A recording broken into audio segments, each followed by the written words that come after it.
अनुवाद तू, किंतु अर्जुन, हे अर्जुन, यह जो पुरुष मनसा, मन से, इंद्रियाणि, गहरी नजर गीता में इंद्रियों को नियम्य, नियंत्रियात अर्थात वश में करके असक्त, अनासक्त हुआ, कर्मेंद्रिय, समस्त कर्म इंद्रियों द्वारा कर्मयोगम, शास्त्र विधि अनुसार संसारी कार्य करते करते भक्ति कर्म अर्थात कर्म योग का आरभते आचरण करता है। हिंदी, किंतु हे अर्जुन, जो पुरुष मन से गहरी नजर गीता में इंद्रियों को नियंत्रियात अर्थात वश में करके अनासक्त हुआ, समस्त कर्म इंद्रियों द्वारा शास्त्र विधि अनुसार संसारी कार्य करते करते भक्ति कर्म अर्थात कर्म योग का आचरण करता है, वही श्रेष्ठ है। विशेष,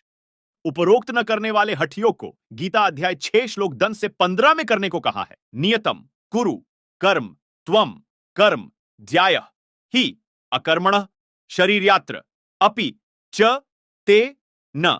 प्रसिद्धयेत अकर्मणः। अनुवाद त्वम, तू, नियतम, शास्त्र विहित, कर्म कर्म कुरु कर, हे, क्योंकि अकर्मणः कर्म न करने की अपेक्षा अर्थात एक स्थान पर एकांत स्थान पर विशेष कुश के आसन पर बैठकर भक्ति कर्म हठपूर्वक करने की अपेक्षा कर्म संसारिक कर्म करते करते भक्ति कर्म करना ज्याय श्रेष्ठ है। च तथा अकर्मण कर्म न करने से अर्थात हठयोग करके एकांत एस। हिंदी,